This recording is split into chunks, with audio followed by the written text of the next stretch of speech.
Attendance को लेकर शिक्षक आर पार की लड़ाई लड़ने के मूड में आ चुके हैं। आप देख सकते हैं मैं इस समय खड़ा हूँ बीएसए कार्यालय पे, और बीएसए कार्यालय पे आप देख सकते हैं हर जगह के शिक्षक जो है यहाँ पर आकर धरना प्रदर्शन कर रहे हैं और ऑनलाइन जो अटेंडेंस है उसका विरोध खुले रूप से कर रहे हैं। इनका कहना है कि ऑनलाइन अटेंडेंस है उसको हम किसी भी दशा में लागू नहीं होने देंगे।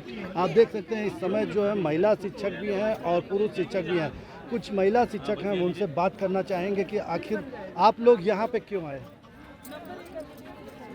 क्या वजह? हम लोग यहाँ पर ऑनलाइन अटेंडेंस का विरोध करने के लिए आए हैं और ऑनलाइन अटेंडेंस हमारे लिए इस समय इसलिए मुश्किल है कि हमें पहुँचने के जो रास्ते हैं, बाकी चीज़ें और विद्यालय तक इतने दुर्गम रास्तों से हम होकर के जाते हैं। और सबसे बड़ी जो समस्या आती है वो नेटवर्क की आती है कि अगर नेटवर्क हमारा उपस्थित नहीं है और ऑनलाइन अटेंडेंस की एक टाइमिंग फिक्स की जाती है, उस टाइमिंग के अंदर हमें अटेंडेंस देनी है। इससे ये होगा कि टीचर्स का जो दिमाग है वो पढ़ाने से ज़्यादा इस पर रहेगा कि हमने उस टाइम फ्रेम में अटेंडेंस दी या नहीं दी। और सबसे बड़ी चीज़, अगर हम विद्यालय पहुँचते हैं, विद्यालय पहुँचने के बाद हमारे घर में ही कोई ऐसी प्रॉब्लम आ जाती है, कोई कैजुअलिटी हो जाती है या हमारी ही तबीयत खराब हो जाती है, तो इस व्यवस्था में ऐसी कोई व्यवस्था नहीं दी गई है कि हम वहाँ से विद्यालय छोड़ के आ सके। इसके पहले ये था कि हम लिखित सूचना या जिस भी तरीके से अपने अधिकारी को सूचना देते थे और अपने गंतव्य की तरफ आ जाते थे। तो बहुत सारी ऐसी समस्याएं हैं। अगर सरकार हमें हमारी हाफ सीएल और हमारी ईएल बाकी सारी मांगों को मांगती है जो हमारा संगठन कह रहा है, तो फिर हमें ऑनलाइन अटेंडेंस देने में कोई समस्या नहीं आएगी। ऑनलाइन अटेंडेंस में इनको कोई समस्या नहीं, लेकिन जो है इनकी जो मांग है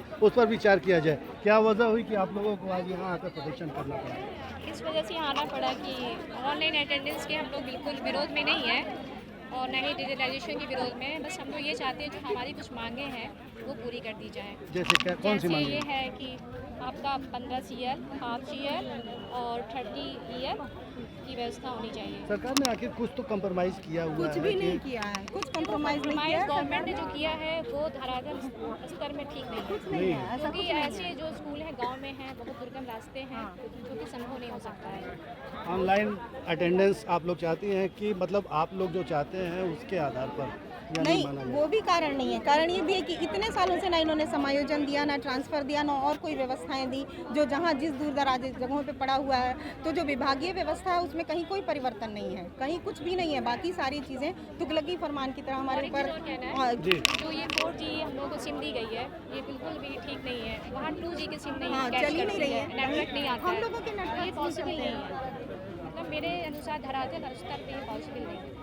क्या कहना चाहेंगे ऑनलाइन अटेंडेंस के बारे में? ऑनलाइन अटेंडेंस पूरी तरह से अव्यवहारिक है। कई सारे रास्ते जो हैं कच्चे पगडंडियों से होकर मास्टर साहब लोग जा रहे हैं और इस बरसात के सीजन में बहुत सारे विद्यालय जल जमाव से भरे हुए हैं। सरकार उस पर ध्यान नहीं दे रही है कि जल जमाव की समस्या से किस तरह से निजात कराएं। ग्राम विकास विभाग से कहते सारे विद्यालयों में कम से कम, मैं जिस विद्यालय में हूँ उस विद्यालय में ही घुटनों तक पानी है। और उस स्थिति में मान लीजिए अगर किसी का विद्यालय पर ना पहुंच पाए, लोकेशन की दिक्कत है और लोकेशन पे ऑनलाइन वहीं विद्यालय पहुंच कर नहीं हो पा रहा है, तो ये सब काफ़ी समस्याएं हैं जो पूर्णतः अव्यवहारिक हैं, जिसको ध्यान में नहीं लाया गया शिक्षकों का है। कहना है कि ऑनलाइन अटेंडेंस बुरा नहीं है, लेकिन जो कुछ उसमें बाधाएं हैं उसको दूर किया जाए। क्या कहना चाहेंगे जिस तरह से ऑनलाइन अटेंडेंस का आप लोग विरोध कर रहे हैं, क्या समस्या?